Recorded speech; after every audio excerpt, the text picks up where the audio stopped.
नमस्कार दोस्तों, TNC bullet series में आपका हार्दिक स्वागत और अभिनंदन है। दोस्तों, जैसा कि आपको पता है कि रोज सुबह 7 बजे हम जो है वो टीएनसी बुलेट सीरीज के माध्यम से एक इम्पोर्टेंट टॉपिक जो है वो आपके सामने लेके आते हैं, उससे रिलेटेड जो है वो डिस्कशन करते हैं और उस टॉपिक को जो है वो फिनिश करते हैं।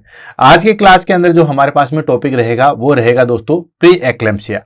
प्री एक्लेम्पसिया के बारे में जो है वो हमारे पास में बच्चों ने बहुत ज़्यादा जो है वो मैसेज किए थे, यूट्यूब पे भी बोला था, टेलीग्राम पे भी बोला था कि सर प्री एक्लेम्पसिया जो है वो करवा दीजिए।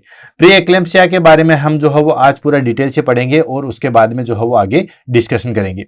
क्वेश्चन आंसर की बात करें तो दोस्तों प्री एक्लेम्पसिया जो है वो एक प्रेगनेंसी में जो है वो हाइपरटेंशन से रिलेटेड जो है वो डिसऑर्डर है और ये बिल्कुल जो है वो बीच वाली कड़ी है, यानी कि हम प्री एक्लेम्पसिया पढ़ेंगे, साथ के साथ जो है वो एक्लेम्पसिया भी पढ़ेंगे। ठीक है, थोड़ा बहुत एक्लेम्पसिया के बारे में जो है यहाँ पे डिस्कशन होगा।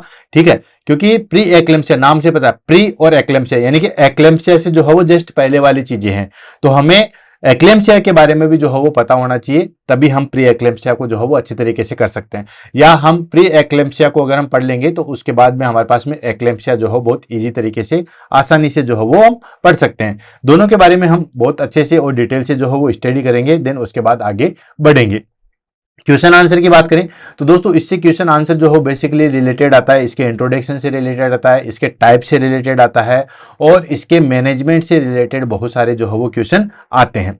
वन बाय वन करके जो हो हम इसको शॉर्ट आउट करेंगे, देन उसके बाद जो हो हम आगे बढ़ेंगे। डेफिनेशन की बात करें तो डेफिनेशन जो हो हमारे पास में मोटी मोटी चीज आती है कि प्री एक्लेम्पसिया जो है वो एक तरीके से हाइपरटेंसिव डिसऑर्डर है जो कि बेसिकली जो है वो प्रेग्नेंट लेडी में होता है, यानी कि वही हाइपरटेंशन जो हम कहें नॉर्मली, जब नॉर्मल पर्सन है, चाहे वो मेन है चाहे वो वुमेन है या जो भी है, ठीक है ना, उनमें अगर बीपी इंक्रीज हो जाता है तो उसको हम क्या कहते हैं दोस्तों, हाइपरटेंसिव कंडीशन कहते हैं या हाइपरटेंसिव डिसऑर्डर कहते हैं। वही हाइपरटेंसिव डिसऑर्डर अगर हमारे पास में प्रेगनेंसी के अंदर स्पेसिफिक रूप में जो है वो निखर के आता है या स्पेशली जो है वो प्रेगनेंसी कंडीशन में आता है, उसको हम बोलते हैं दोस्तों प्री एक्लेम्पसिया। ठीक है, अब प्री एक्लेम्पसिया है तो एक्लेम्पसिया के बारे में पता चलना होना चाहिए। तो प्री एक्लेम्पसिया क्या होता है कि हाइपरटेंसिव कंडीशन आती है, यानी कि बीपी जो है वो हाइपरटेंशन या इंक्रीज हो जाता है 140/90 mmHg से भी जो है वो ज्यादा हो जाता है। कब? 20 वीक ऑफ गेस्टेशन। ठीक है ना, उसी के बाद, उससे पहले वाली चीज तो जो है वो हम काउंट नहीं करते, लेकिन 20 वीक के बाद में अगर हम बीपी चेक करेंगे और उस लेडी का बीपी जो है वो हमारे पास में 140/90 से ऊपर आएगा और साथ के साथ उसमें प्रोटीन यूरिया की कंडीशन देखने को मिलेगी। Protein urea in the sense, protein urea in the sense हमारे पास में यूरिन के अंदर जो है वो प्रोटीन बाहर निकल रहा है। बेसिकली यूरिन के अंदर जो है प्रोटीन बाहर नहीं निकलता है, लेकिन प्रेगनेंसी के कंडीशन में और हाइपरटेंशन के कंडीशन में जब हमारे पास में प्रोटीन यूरिन के द्वारा बाहर निकलेगा और बीपी इंक्रीज होगा, उसको हम कहते हैं प्री एक्लेम्पसिया।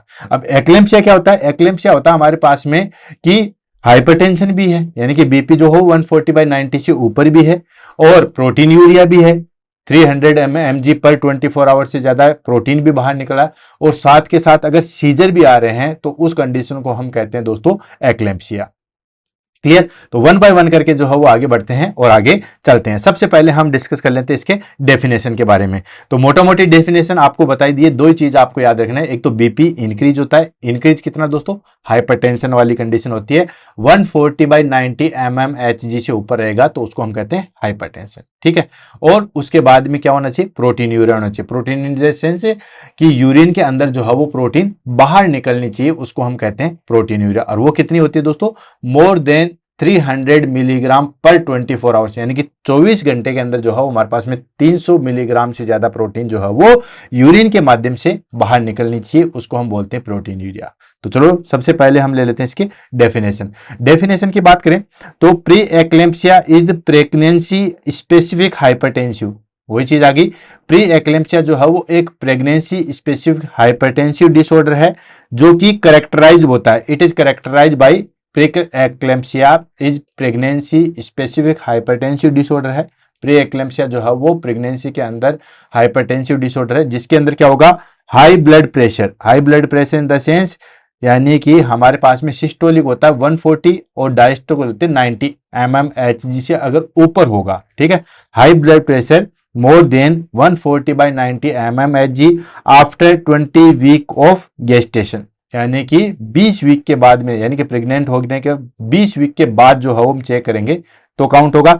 एंड प्रोटीनयूरिया होना चाहिए। प्रोटीनयूरिया इन द सेंस कि प्रोटीन सब्सटेंसेज यूरिन के अंदर प्रेजेंट होते हैं, उसको हम बोलते हैं प्रोटीनयूरिया। और वो कितना होना चाहिए दोस्तों, वो होना चाहिए मोर देन 300 मिलीग्राम इन 24 आवर्स, यानी कि 24 घंटे के यूरिन में जो है वो हमारे पास में 300 mg से भी ज्यादा जो है वो प्रोटीन यूरिन के माध्यम से बाहर निकल रही है, जिसको हम कहते हैं प्रोटीनयूरिया।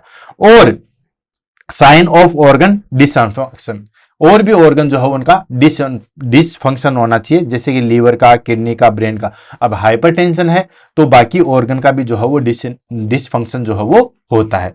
आपको मोटा मोटी चीजें एक ही याद रखनी है, ज्यादा इसमें कुछ नहीं है। इतना याद रखना है कि जो प्री एक्लेम्पसिया है वो प्रेगनेंसी स्पेसिफिक हाइपरटेंसिव डिसऑर्डर है। नॉर्मल जो है वो बीपी इंक्रीज होता है उसको हम कहते हैं हाइपरटेंशन, लेकिन प्रेगनेंसी कंडीशन में, और प्रेगनेंसी कंडीशन में भी कब, 20 वीक के गेस्टेशन के बाद में अगर बीपी इंक्रीज होता है, कितना, 140/90 mmHg से ऊपर, और protein urea, protein substances urine के अंदर बाहर निकलेंगे, वो भी कितना, 300 मिलीग्राम इन 24 आवर्स में जो है वो हमारे पास में यूरिन के अंदर प्रोटीन निकलता है, उसको हम क्या कहते हैं दोस्तों, प्री एक्लेम्पसिया कहते हैं। एक्लेम्पसिया क्या होता है, एक्लेम्पसिया में एक चीज और ऐड हो जाती है, यानी कि अगर हम बात करें एक्लेम्पसिया, ठीक है, तो एक्लेम्पसिया में जो है वो हमारे पास में एक चीज और ऐड हो जाती है, क्या क्या, एक तो हाइपरटेंशन तो रहेगा, ठीक है, hypertension in the sense BP जो हो 140/90 mmHg तो रहेगा ही रहेगा, प्लस दूसरी चीज प्रोटीन यूरिया रहेगा। वो कितना रहेगा दोस्तों, मोर देन 300 mg पर 24 आवर्स रहेगा, प्लस साथ के साथ जो है वो सीजर्स भी आ जाएंगे, ठीक है। ये कंडीशन आ जाएगी, हाइपरटेंशन, प्रोटीन यूरिया और सीजर्स, ये मिलके जो है वो एक्लेम्पसिया आ जाएगा, ठीक है। अभी सारी चीजें 1 बाय 1 करके जो है वो आएगी।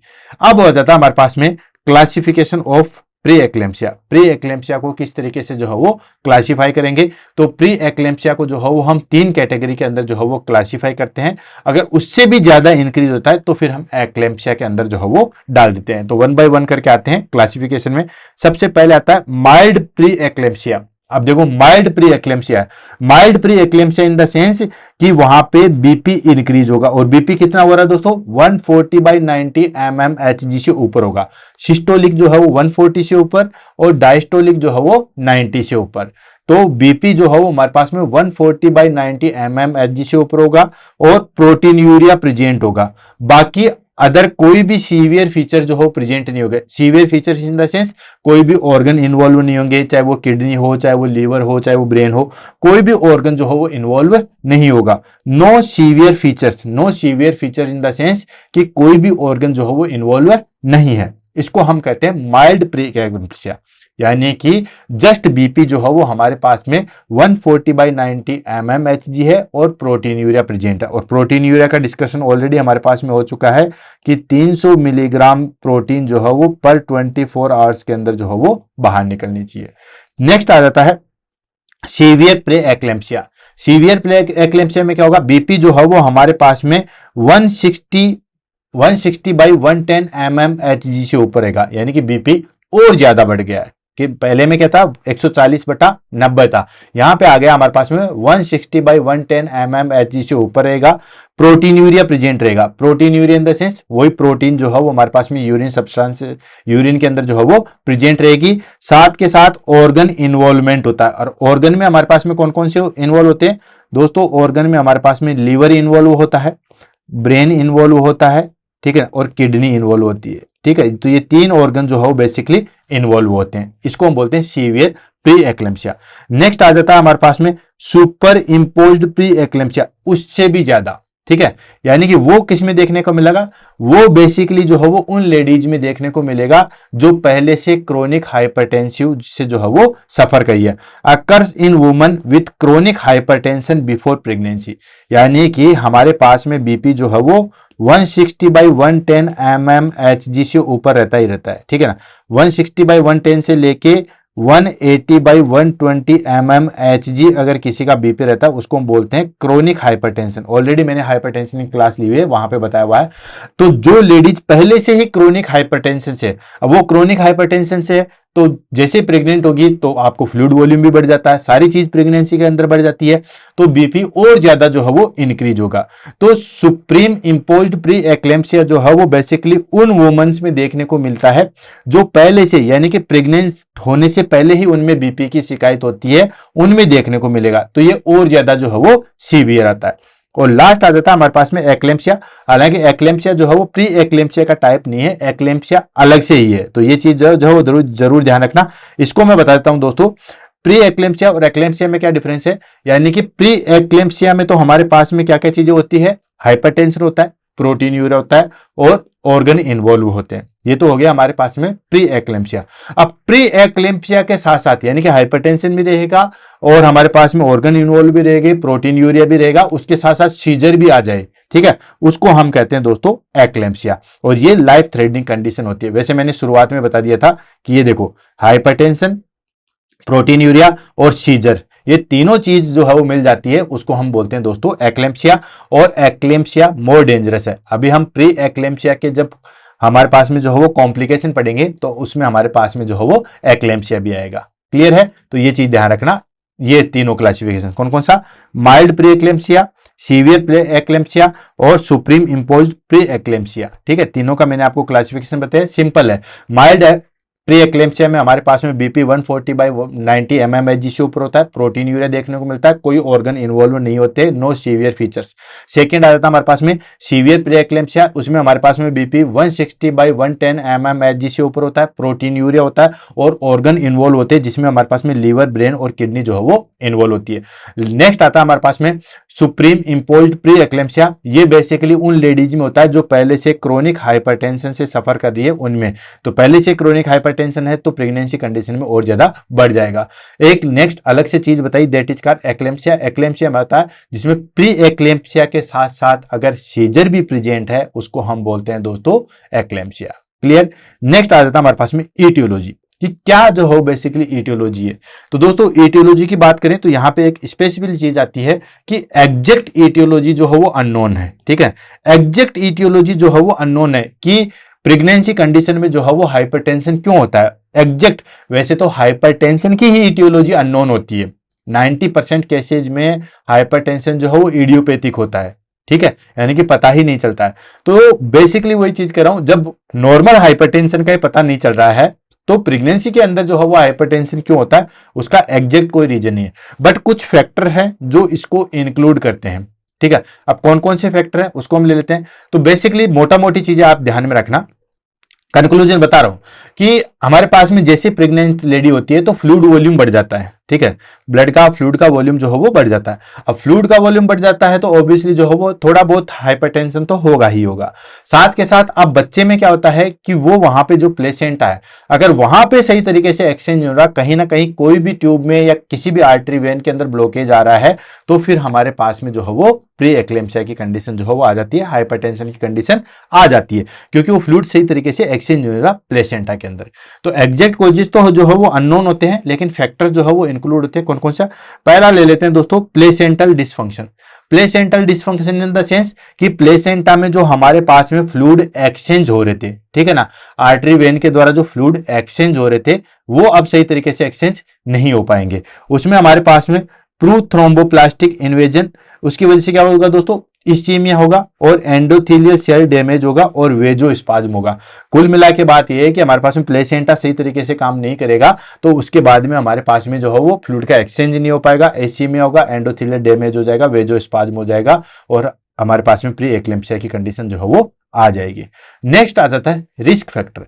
Risk factor in the sense कि एग्जैक्ट जो है वो डिजीज कोज नहीं करते, लेकिन डिजीज को जो है वो होने में, स्प्रेड होने में जो है वो आगे जो है वो आ जाते हैं। जैसे फर्स्ट प्रेगनेंसी, अगर कोई लेडीज फर्स्ट टाइम पे जो है वो हमारे पास में प्रेग्नेंट हो रही है, जिसको हम बोलते हैं प्राइमरी ग्रेविडा, ठीक है, primary gravida, multi gravida, then GPTL, ये सब हमने जो है वो बुलेट सीरीज के अंदर कर लिए। तो जो लेडीज फर्स्ट टाइम प्रेग्नेंट हो रही है या फर्स्ट टाइम डिलीवरी कंसीव कर रही है, उसमें चांसेज होते हैं that is called pre eclampsia के। सेकंड है teenage pregnancy. Teenage pregnancy in the sense कि ज्यादा उम्र होने के बाद में लेडी जो है वो प्रेग्नेंट होती है, जैसे कि 35 ईयर के बाद में अगर कोई लेडीज प्रेग्नेंट होती है तो उसमें कॉम्प्लिकेशन बेसिकली जो है वो आती ही आती है। नेक्स्ट मल्टीपल गेस्टेशन, जैसे कि ट्विंस हो जाए, ट्रिपल हो जाए, ठीक है, बच्चा जो हो वो ट्विंस हो, ट्रिपल हो, तो उसी हिसाब से फ्लूइड भी बढ़ जाता है, और उसी हिसाब से फ्लूइड बढ़ जाता है तो हाइपरटेंशन की शिकायत आ जाती है। नेक्स्ट, ओबेसिटी और एक्सेसिव वेट गेन, ठीक है, या तो लेडी जो है वो पहले से ही ओबेसिटी हो, कुछ कुछ लेडी जो हो बहुत मोटी होती है और काफी ज्यादा ओबीज होते हैं, तो उनमें भी हाइपरटेंशन होता है। दूसरी चीज, कई बार क्या होता है, प्रेगनेंसी कंडीशन में बहुत ज्यादा खिला पिला दिया जाता है, ठीक है ना, बहुत ज्यादा जो है वो जो मांगे वो दिया जाता है, तो बहुत खिलाने पिलाने से भी जो है वेट गेन हो जाता है, ठीक है। नेक्स्ट आता है हमारे पास में हिस्ट्री ऑफ प्री एक्लेम्सिया। अगर किसी लेडीज की पहले प्रेगनेंसी कंडीशन में कोई हिस्ट्री है कि उसको पिछली बार वाली प्रेगनेंसी में जो हो प्री एक्लेम्सिया था, तो इस बार भी चांसेस जो है वो बढ़ जाते हैं। नेक्स्ट, क्रोनिक हाइपरटेंशन और किडनी डिजीज। ऑफ कोर्स ये दोनों तो एक दूसरे से रिलेटेड है, एक फ्लूइड को जो है वो रखता है और दूसरा जो है उसको मेंटेन करता है। तो अगर क्रोनिक हाइपरटेंशन है या किडनी फेल हो गई तो हाइपरटेंशन होना जायज है। Next, diabetes mellitus. Diabetes mellitus तो हर बीमारियों की जो है वो जड़ होती है। एंड ऑटो इम्यून डिजीज जैसे एसएलई, सिस्टेमिक लूपस इरिथ्रोमेटस या एंटी फास्फोलिपिड सिंड्रोम है, उसके अंदर भी जो है वो हमारे पास में प्री एक्लेम्सिया होने के चांसेस जो है वो बढ़ जाते हैं। मतलब बेसिकली हमें मोटा मोटी चीजें पता है कि अगर ये चीजें होगी तो हमारे पास में प्री एक्लेम्सिया जो है वो हो सकता है। नेक्स्ट आ जाता है हमारे पास में sign symptoms of pre eclampsia. आप देखो साइन सिम्टम्स बहुत ईजी है, पहले हम जनरल सिम्टम्स की बात कर लेंगे, फिर हम स्पेसिफिक सिम्टम्स की बात कर लेंगे। तो साइन सिम्टम्स आपको बताइए, प्री एक्लेम्सिया के क्या साइन सिम्टम्स होंगे? ऑफ कोर्स हमें तीन चीजें देखनी है, ठीक है। बेसिकली तो जो है वो कौन सा होता है, हाई ब्लड प्रेशर। अब बीपी कितना होना चाहिए, 140/90 mmHg से ऊपर होना चाहिए, तो एक क्राइटेरिया फुलफिल हो गया। दूसरा हम देखते हैं प्रोटीन यूरिया। प्रोटीन यूरिया में हम क्या देखते हैं दोस्तों कि यूरिन के अंदर प्रोटीन सब्सटेंसेस है या नहीं है, ठीक है, और वो कितनी होनी चाहिए, 300 mg 24 आवर से ज्यादा होनी चाहिए। तीसरा हम देख लेते हैं ऑर्गन इन्वॉल्वमेंट। अब ऑर्गन इन्वॉल्वमेंट होगा मतलब किडनी इन्वॉल्वमेंट होगी, लीवर इन्वॉल्वमेंट होगा, तो एडिमा, स्वेलिंग, फ्लूइड रिटेंशन, वो सारी चीजें होगी। तो ये तो हो गया हमारे पास में जनरल सिम्टम्स। यानी कि सबसे पहले हम चेक क्या करेंगे भाई, हाइपरटेंशन का पता कैसे लगाएंगे? उसके लिए हमारे पास में सीधा सीधा कोई ब्लड इन्वेस्टिगेशन नहीं है, हम सीधा जो हो बीपी चेक करेंगे और वो हमारे पास में ब्लड प्रेशर जो है वो 140/90 mmHg से ऊपर आएगा, दैट इज कॉल्ड हाइपरटेंशन है और प्रेग्नेंट कंडीशन है। नेक्स्ट आ जाता है protein urea. Protein urea in the sense कि यूरिन के अंदर जो है वो प्रोटीन सब्सटेंसेस है। अब प्रोटीन सब्सटेंसेस है तो फ्रोथी यूरिन होगा। Frothy urine in the sense जब हम यूरिन पास आउट करते हैं तो बहुत सारे झाग बन जाते हैं। आपने कई बार देखा होगा कि जो बूढ़े लोग होते हैं या जब अब जो है वो यूरिन पास आउट करते हैं तो बहुत सारे झाग बन जाते हैं। तो बहुत सारे झाग बनना जो है वो ग्लूकोज और प्रोटीन का जो है वो प्रेजेंस होना दिखाता है। नेक्स्ट हम जो है वो डीप स्टिक टेस्ट करेंगे, उसमें हमें 1+ दिखाई देगा। अब 1+ में जो 1+ क्या चीज है उसको हम ले लेते हैं दोस्तों। तो 1+ में क्या होता है कि डीप स्टिक टेस्ट आपने देखा होगा, इस तरीके से जो है वो हमारे पास में एक स्ट्रिप आती है, ठीक है। हर हॉस्पिटल में, कैजुअलिटी में या नॉर्मल जो है वो हमारे पास में पीएससी सीएससी पे भी जो है वो मिल जाती है। इसके अंदर स्ट्रिप आती है। ये जो हमारे पास में आप देख रहे हो, ठीक है, ये जो आप देख रहे हो ये है हमारे पास में स्ट्रिप। एक स्ट्रिप निकाली, देन ये हमारे पास में जो है वो यूरिन कंटेनर है। ये हमारे पास में जो है वो यूरिन कंटेनर है और इस यूरिन कंटेनर में हमने इस स्टिक को जो है वो डुबा दिया, ठीक है। इस स्टिक को डुबाने के बाद हमने इसको निकाला, देन उसके बाद इसमें अलग अलग चीजें आती है, ठीक है। कोई प्रोटीन के लिए आता है, कोई ग्लूकोज के लिए आता है, कोई कीटोन के लिए आता है, कोई पीएच के लिए आता है, अलग अलग जो है वो टेलिंग आती है, ठीक है, बताने के लिए जो है वो हमारे पास में इंडिकेटर आते हैं।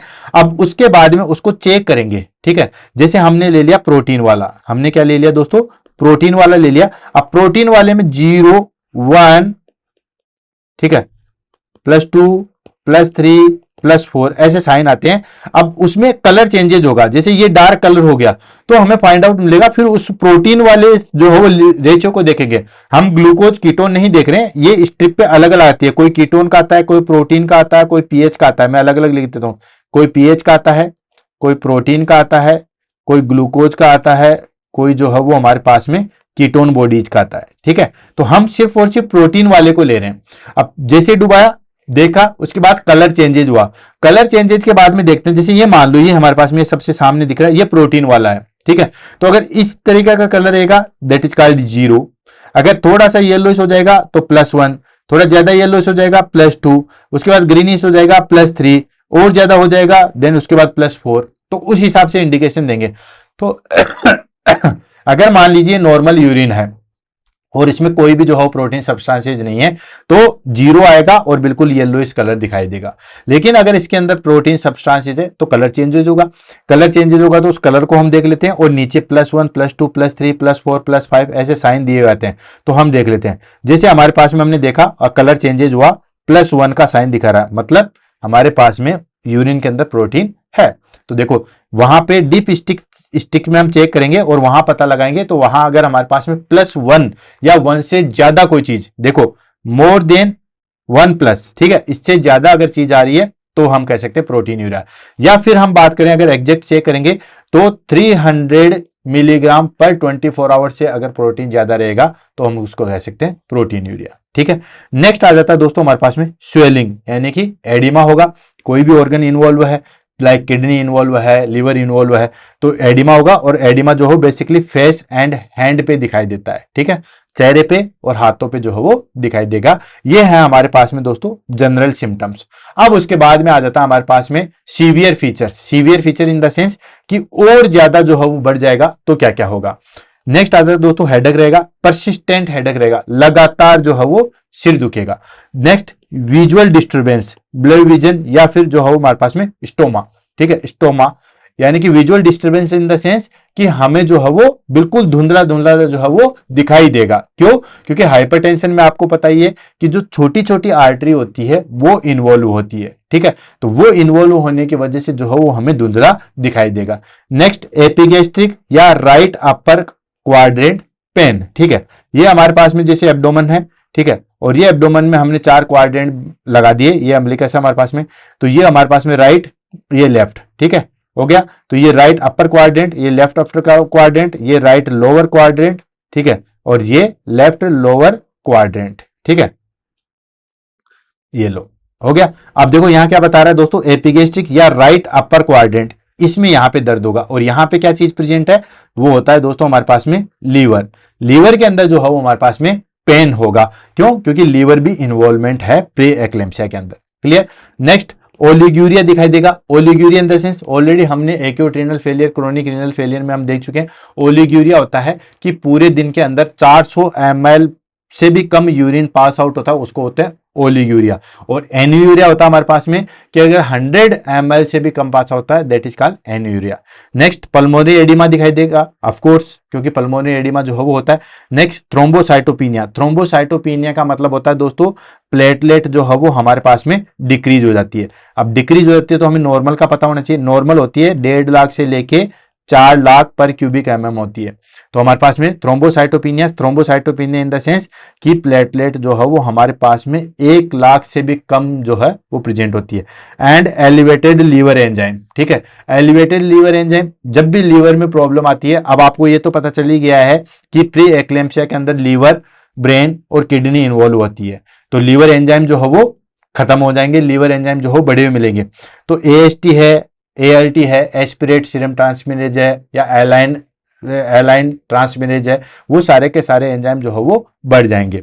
नेक्स्ट फीटल ग्रोथ रिस्ट्रिक्शन, जो बच्चा अंदर पेट में ग्रो कर रहा था उसकी ग्रोथ जो है वो रुक जाएगी, या डिक्रीज फीटल मोमेंट, बच्चा जो है वो मोमेंट करा वो डिक्रीज होएगा। तो ये हमारे पास में जो है वो कुछ सीवियर फीचर्स है।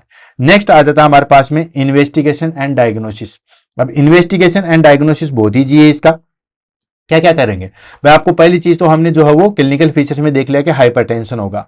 अब हाइपरटेंशन होगा तो उसके बाद हम जो है वो अलग अलग करेंगे, ब्लड टेस्ट करेंगे, यूरिन टेस्ट करेंगे, देन उसके बाद जो है वो CT MRI करेंगे, सारी चीज करके देखेंगे ताकि हमें पता चले। तो सबसे पहले हम ब्लड टेस्ट करते हैं। अब ब्लड टेस्ट में हम क्या क्या करेंगे, सबसे पहले हम CBC कराएंगे, वहां पे हमें क्या देखने को मिलेगा, थ्रोम्बोसाइटोपिनिया देखने को मिलेगा, डिक्रीज प्लेटलेट काउंट देखने को मिलेगा। लीवर डैमेज हो रहा है तो उसमें हमारे पास में जो लीवर एंजाइम है AST और ALT, ये दोनों को दोनों इंक्रीज मिलेंगे। किडनी इन्वॉल्व है तो किडनी फंक्शन डैमेज हो रहे हैं तो इंक्रीज क्रिएटिनिन लेवल और ब्लड यूरिया नाइट्रोजन जो है वो मिलेगा। एंड उसके बाद पूरी बॉडी के अंदर जो है वो सीरम यूरिक एसिड जो है वो इंक्रीज मिलेगा। ये हम ब्लड टेस्ट में करेंगे। नेक्स्ट हम यूरिन टेस्ट में करेंगे। तो 1 बाय 1 करके चलते हैं। पहले ब्लड टेस्ट में हम क्या करेंगे दोस्तों, CBC कंप्लीट ब्लड काउंट जो है वो करते हैं। कंप्लीट ब्लड काउंट करेंगे तो वहां पे हमारे पास में decrease platelet in severe condition, severe condition होगी तो प्लेटलेट जो है वो हमें डिक्रीज मिलेगी। Next liver function test, liver function test की बात करें तो increase AST and ALT level जो है वो इंक्रीज मिलेगा। किडनी फंक्शन टेस्ट हम कराएंगे तो इंक्रीज क्रिएटिनिन लेवल या ब्लड यूरिया नाइट्रोजन जो है वो इंक्रीज मिलेगा। सीरम यूरिक एसिड की बात करें तो वो भी हमारे पास में जो है वो एलिवेटेड मिलेगा। और इन सब की नॉर्मल वैल्यू मैंने बहुत बार जो है वो पढ़ा रखी है, जैसे ब्लड यूरिया नाइट्रोजन 7 से 20 मिलीग्राम पर डेसीलीटर, क्रिएटिनिन लेवल 0.6 से लेके 1.2 मिलीग्राम पर डेसील, हर की मैंने जो है वो आपको बताई हुई है, इसलिए अलग से बताने की जरूरत नहीं है। नेक्स्ट आ जाता है हम दोस्तों क्या करेंगे दोस्तों, यूरिन टेस्ट करेंगे। अब यूरिन टेस्ट में हम क्या करेंगे, ऑफ कोर्स या तो हम 24 आवर यूरिन चेक करेंगे, 24 घंटे का यूरिन जो है वो कलेक्ट करेंगे और देखेंगे कि उसके अंदर हमारे पास में जो है वो प्रोटीन कितनी है। और वो प्रोटीन अगर 300 मिलीग्राम पर डेसीलीटर, 300 मिलीग्राम पर 24 आवर्स से ज्यादा आती है, मतलब प्रोटीन यूरिया है। नेक्स्ट डिप स्टिक टेस्ट करेंगे। डिप स्टिक टेस्ट करेंगे तो उसमें हमें जो है 1+ या उससे ज्यादा की जो है वो काउंटिंग दिखाई देगी। नेक्स्ट हम करेंगे फीटल मॉनिटरिंग। अब फीटल मॉनिटरिंग में ऑलरेडी हमने मोटा मोटा डिस्कस कर लिया था कि एक तो ग्रोथ रुक जाएगी और दूसरी क्या होता है, फीटल मोमेंट जो है वो डिक्रीज होगा। तो फीटल मॉनिटरिंग में हम क्या करेंगे दोस्तों, एनएसटी करेंगे, नॉन स्ट्रेस टेस्ट करेंगे। नॉन स्ट्रेस टेस्ट भी मैंने अलग से बुलेट सीरीज के अंदर बहुत अच्छे तरीके से जो है वो पढ़ा रखा है और बच्चों ने बहुत तारीफ की है कि नॉन स्ट्रेस टेस्ट जो है वो हमें आज समझ में आया, आज से पहले कभी भी एनएसटी जो है वो समझ में नहीं आया। एनएसटी क्या होता है कि जब हमारे पास में कॉन्ट्रेक्शन नहीं होते हैं उस टाइम पे हम बच्चे की जो है वो ग्रोथ चेक करते हैं, उसको हम बोलते हैं नॉन स्ट्रेस टेस्ट। स्ट्रेस कब आता है, जब डिलीवरी कंडीशन आती है, यूट्रस कॉन्ट्रैक्शन करता है, उसको तो हम कहते हैं that is called stress test. और जो हमारे पास में जो है वो कॉन्ट्रैक्शन स्ट्रेस टेस्ट, और जो बिना कॉन्ट्रैक्शन के हम चेक करते हैं उसको बोलते हैं नॉन स्ट्रेस टेस्ट। तो नॉन स्ट्रेस टेस्ट करेंगे तो वहां पे हमें नॉन स्ट्रेस टेस्ट जो है वो नेगेटिव मिलेगा। नेक्स्ट अल्ट्रासाउंड करेंगे। अल्ट्रासाउंड में हम चेक करेंगे कि ग्रोथ जो है वो रुक चुकी है, ग्रोथ रिस्ट्रिक्शन जो है वो हमें देखने को मिलता है। नेक्स्ट आ जाता है हमारे पास में डॉपलर स्टडी। डॉपलर स्टडी में करेंगे तो वहां पे हम अम्बिलिकल आर्टरी वगैरह का जो है वो चेक करेंगे, ब्लड सप्लाई करेंगे। डॉपलर हमेशा जो है वो ब्लड सप्लाई या ब्लड फंक्शन के लिए ही जो है वो किया जाता है, तो ये हम इन्वेस्टिगेशन करेंगे। नेक्स्ट आ जाता है हमारे पास में complication of pre eclampsia. Pre eclampsia के क्या क्या कॉम्प्लिकेशन है, तो पहले हम मैटरनल कॉम्प्लिकेशन पढ़ेंगे और फिर हम जो है वो फीटल कॉम्प्लिकेशन पढ़ेंगे। भाई प्री एक्लेम्पसिया हो गया तो प्री एक्लेम्पसिया हो गया तो इसका मतलब ये तो नहीं है कि सिर्फ मदर ही सफर करेगी, बच्चा भी जो है वो उस डिजीज से या उस सिंड्रोम से जो है वो सफर करेगा। तो मैटरनल कॉम्प्लिकेशन की बात करें तो मैटरनल कॉम्प्लिकेशन में सबसे पहली चीज आती है दोस्तों एक्लेम्पसिया, और ये सबसे इंपॉर्टेंट है, काफी बार जो है वो एग्जाम में आया है कि main complication of pre eclampsia that is called eclampsia, यानी कि सीजर आना जो है वो चालू हो जाएगा। Next HELLP syndrome. HELLP syndrome को भी आप अच्छे तरीके से कर लो क्योंकि हेल्प की फुल फॉर्म जो है वो बहुत बार जो है वो पूछी गई है, ठीक है। तो हेल्प होती है haemolysis, elevated liver enzyme and low platelet count, ठीक है। यानी कि हेल्प की हो गई हमारे पास में H4 haemolysis, EL4 elevated liver enzyme and LP4 low platelet count, ठीक है। नेक्स्ट आ जाता है हमारे पास में placenta abruption. Placenta abruption already जो हो मैंने करवा दिया है, एप्रोप्टिव प्लेसेंटा और प्लेसेंटा प्रीविया, यानी कि अर्ली सेपरेशन हो जाता है। प्लेसेंटा का जो है वो अर्ली सेपरेशन हो जाएगा, उसको हम बोलते हैं दोस्तों प्लेसेंटा एप्रोप्टिया। नेक्स्ट आ जाता है हमारे पास में acute kidney injury. Of course kidney जो है वो अफेक्ट हो रही है तो क्लाइंट AKI में चला जाता है, एक्यूट किडनी इंजरी में चला जाएगा। Next pulmonary oedema, of course क्यों, क्योंकि फ्लूइड वॉल्यूम बहुत ज्यादा बढ़ रहा है, हाइपरटेंशन की कंडीशन है तो पल्मोनरी एडिमा होने की संभावना बढ़ जाती है। Next DIC disseminated intravascular coagulation. DIC क्यों होता है दोस्तों, DIC का जो बेसिकली और मोटा मोटा रीजन है वो होता है कि ब्लड एक जगह रुक जाता है, ब्लड स्टेसिस करने लग जाएगा, तो वहां पे DIC होने की संभावना हो जाती है। आपने सुना होगा DVT वगैरह, तो DVT वगैरह क्यों होता है, जो क्लाइंट लंबे समय तक एक ही जगह बेड पे पड़े रहते हैं या बेड रिडन होते हैं उनमें जो है वो DIC देखने को मिलता है, ठीक है, तो वो हो जाता है। और लास्ट आ जाएगा हमारे पास में लीवर रप्चर, लीवर भी जो है वो अफेक्टेड होता है। तो ये मेन कॉम्प्लिकेशन थे हमारे पास में प्री एक्लेम्पसिया के, जिसमें हमारे पास में एक्लेम्पसिया और हेल्प हमें सबसे ज्यादा पूछे गए हैं। नेक्स्ट आता है फीटल कॉम्प्लिकेशन। ये तो थे हमारे पास में मदर को कॉम्प्लिकेशन। अब बच्चे को क्या कॉम्प्लिकेशन हो सकते हैं अगर मदर जो है वो हमारे पास में प्री एक्लेम्पसिया से सफर कर रही है तो पहला तो दोस्तों मैंने बताया था फीटल मूवमेंट डिक्रीज होता है और इंट्रा यूट्राइन ग्रोथ रिस्ट्रिक्शन हो जाता है। इंट्रा यूट्राइन ग्रोथ रिस्ट्रिक्शन यानी कि बच्चे की जो है वो ग्रोथ स्लो हो जाती है, रुक जाती है। प्री टर्म बर्थ, बच्चा जो है वो पहले डिलीवर होने की संभावना हो जाती है, 36 वीक से जो है वो पहले होता है। स्टिल बर्थ, आपको पता ही है बच्चा जो है वो मतलब उसको भी नुकसान हो सकता है, डेड भी कर सकता है। एंड लो बर्थ वेट, बच्चा जो है वो LBW, लो बर्थ वेट, यानी कि हमारे पास में जो है वो 2500 ग्राम से भी जो है वो बच्चा कम हो जाएगा। एंड फीटल डिस्ट्रेस, बच्चा जो है वो डिस्ट्रेस में जा सकता है। तो ये कॉम्प्लिकेशन प्री एक्लेम्पसिया की वजह से जो है वो बच्चे को भी आ सकती है। क्लियर है। नेक्स्ट आ जाता है हमारे पास में दोस्तों ट्रीटमेंट एंड मैनेजमेंट। अब ट्रीटमेंट और मैनेजमेंट हमारे पास में दो तरीके से किया जाता है।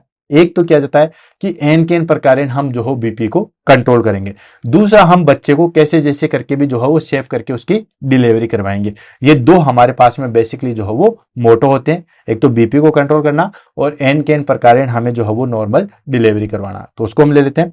सबसे पहले हम ले लेते हैं माइल्ड प्री एक्लेम्पसिया, यानी कि माइल्ड प्री एक्लेम्पसिया होगा तो हम क्या करेंगे। Mild pre eclampsia in the sense BP जो है वो हमारे पास में 160/110 mmHg से जो है वो नीचे रहेगा, उसको हम माइल्ड प्री एक्लेम्पसिया में कहेंगे। हालांकि पहले आपने माइल्ड एक्लेम्पसिया में जस्ट थोड़ी देर पहले देखा था कि 140/90 mmHg जो है वो होता है, लेकिन दोस्तों 160 से नीचे नीचे वाले को भी जो हम प्री एक्लेम्पसिया में ही मैनेजमेंट में काउंट कर लेते हैं। ठीक है, उसमें हम क्या करेंगे, रेस्ट एंड मॉनिटरिंग, उसमें हम ज्यादा कुछ नहीं करेंगे, क्लाइंट को या लेडीज को जो हो वो ज्यादा से ज्यादा रेस्ट की जरूरत होगी। नेक्स्ट फ्रीक्वेंट बीपी चेक, ठीक है, हर एक टाइम ड्यूरेशन के बाद जो है हम बीपी चेक करेंगे। नेक्स्ट फीटल मॉनिटरिंग, बच्चे की जो है वो मॉनिटरिंग करेंगे कि किस तरीके से जो है बच्चा मूव कर रहा है। नेक्स्ट हॉस्पिटलाइजेशन इफ नीडेड, अगर हमें जरूरत पड़ेगी तो हम हॉस्पिटलाइजेशन करेंगे और कोशिश करेंगे डिलीवरी जो है वो 37 वीक पे हम करवा सके। नेक्स्ट आ जाता है हमारे पास में that is called severe pre eclampsia. Severe pre eclampsia in the sense BP जो है हमारे पास में 160/110 से ऊपर आ जाएगा, उसको हम सीवियर प्री एक्लेम्पसिया कहेंगे। उसमें हमारे पास में प्रोटीन यूरिया भी रहता है और ऑर्गन भी इन्वॉल्व होते हैं। अब ऑर्गन इन्वॉल्व है तो हमें कैसे जैसे जो है वो मैनेज करना पड़ेगा। तो उसमें सबसे पहले हम करते हैं दोस्तों हॉस्पिटल एडमिशन कर लेते हैं। वो तो हम घर पे मैनेजमेंट करते हैं, प्री एक्लेम्पसिया को हम घर पे मैनेज कर सकते हैं, लेकिन एक्लेम्पसिया को हम जो है सीवियर एक्लेम्पसिया को कभी भी हम घर पे मैनेज नहीं कर सकते। उसमें सबसे पहले हम हॉस्पिटल एडमिशन करते हैं। उसके बाद सबसे पहले एंटी हाइपरटेंसिव ड्रग्स देते हैं।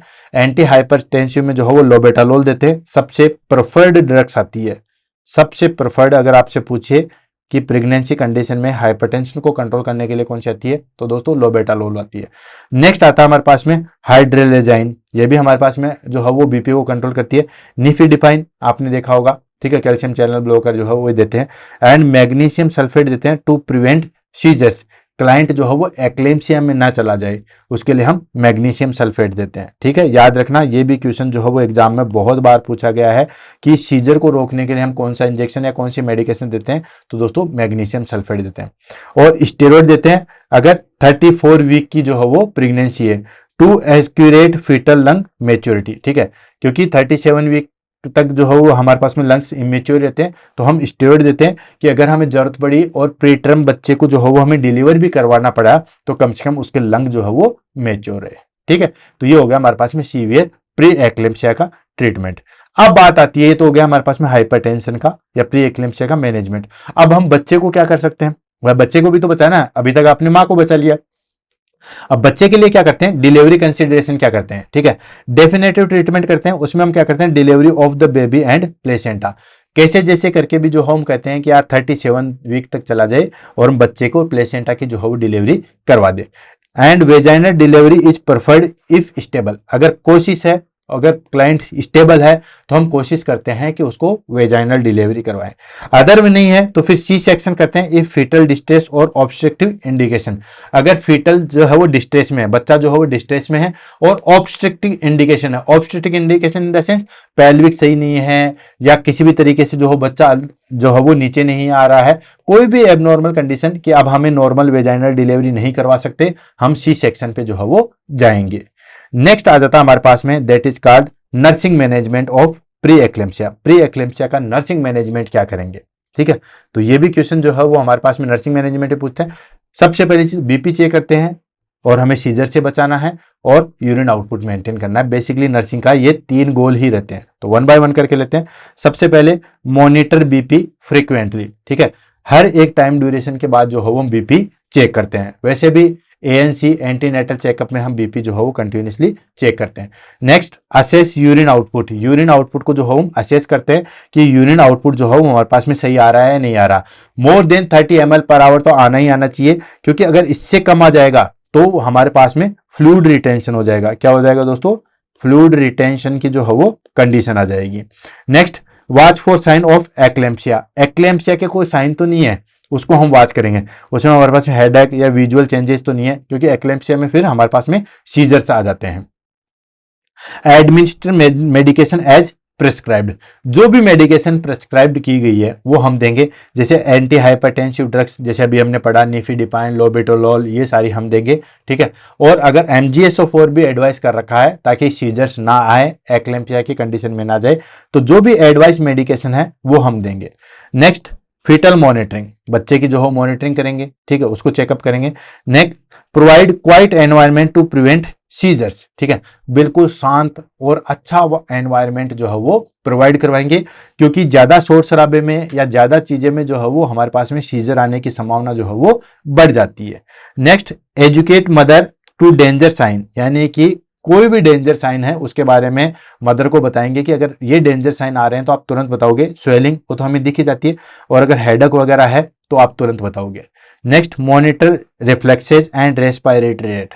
रेस्पायरेटरी रेट और रिफ्लेक्सेस चेक करेंगे अगर क्लाइंट को MgSO4 के साथ में है या MgSO4 जो है वो दिया गया है तो। क्यों? क्योंकि MgSO4 का मेन कॉम्प्लिकेशन जो है वो हमारे पास में क्या आता है दोस्तों? Respiratory failure.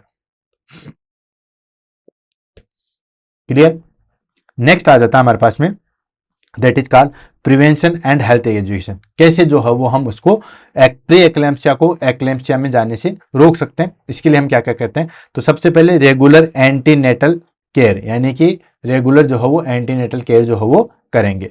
Next, early detection of BP rise और प्रोटीन यूरिया। ठीक है, अर्ली डिटेक्शन करेंगे बीपी का और प्रोटीन यूरिया का। ठीक है, कि बीपी जो है वो कितना बढ़ रहा है और प्रोटीन यूरिया कितना है, उसका पहले से ही जो है वो डिटेक्शन कर लेंगे। एंड लो डोज एस्पिरिन, ठीक है, recommended in high risk women. अगर कोई लेडीज है जो हाई रिस्क में कंडीशन में आ रही है तो उसमें लो डोज एस्पिरिन जो है वो चालू करेंगे। लाइफ स्टाइल मॉडिफिकेशन, यानी कि वेट कंट्रोल और बैलेंस डाइट के लिए जो है वो फोर्स करेंगे। And avoid smoking, stress and self medication. Smoking जो है वो अवॉइड करवाएंगे, स्ट्रेस अवॉइड कराएंगे, और जो खुद से कोई भी मेडिकेशन ले लेते हैं उन सबको जो है वो अवॉइड करवाएंगे। इस तरीके से हम प्री एक्लेम्पसिया से जो है वो बच सकते हैं। ठीक है, अब आ जाता है लास्ट हमारे पास में, that is called mnemonics of pre eclampsia symptoms. Pre eclampsia symptoms के क्या क्या निमोनिक्स है? तो दोस्तों याद रह जाएगा हेड, हेड से याद रख लेना। ठीक है, H for hypertension, E for oedema, A for albuminuria यानी कि प्रोटीन यूरिया, और D for danger sign. Danger sign यानी कि विजुअल चेंजेज, हेडेक, ये सारी चीजें तो नहीं रही, क्योंकि इन्वॉल्वमेंट होता है हमारे पास में ब्रेन का, लीवर का और किडनी का, इन तीनों को जो है वो इन्वॉल्वमेंट होता है। तो प्री एक्लेम्पसिया के क्या साइन सिम्टम्स हो सकते हैं? Hypertension, oedema, albuminuria, danger sign. ठीक है, और उसके बाद में जो है वो हमारे पास में अगर एक्लेम्पसिया में पूछे तो एक चीज और ऐड कर लेना, हेड्स। ठीक है, हेड्स क्या हो जाएगा हमारे पास में? सीजर्स। ठीक है, सीजर्स जो है वो ऐड हो जाएगा। सीजर और ऐड करना किसके अंदर? एक्लेम्पसिया के अंदर। क्लियर है? तो दोस्तों आज की क्लास जो है वो यहीं पे फिनिश होती है। ठीक है, आज की क्लास के अंदर हमने क्या देखा? प्री एक्लेम्पसिया को देखा। प्री एक्लेम्पसिया के अंदर कौन कौन सी कंडीशन आती है वो हमने देखा। कौन कौन से जो है वो इसके टाइप होते हैं उसके बारे में डिस्कस किया। देन उसकी इटियोलॉजी और रिस्क फैक्टर के बारे में डिस्कस किया। उसके बाद में जो है वो हमने इसके मैनेजमेंट, क्लिनिकल फीचर्स, डायग्नोस्टिक, इन सब के बारे में डिस्कस किया। और लास्ट में हमने क्या साइन सिम्टम्स हो सकते हैं इंडिकेशन के, उसके बारे में डिस्कशन किया। ये क्लास उन बच्चों के लिए डेडिकेटेड है जिन्होंने जो है वो कमेंट में बोला था कि सर प्री एक्लेम्पसिया जो है वो करवा दीजिए।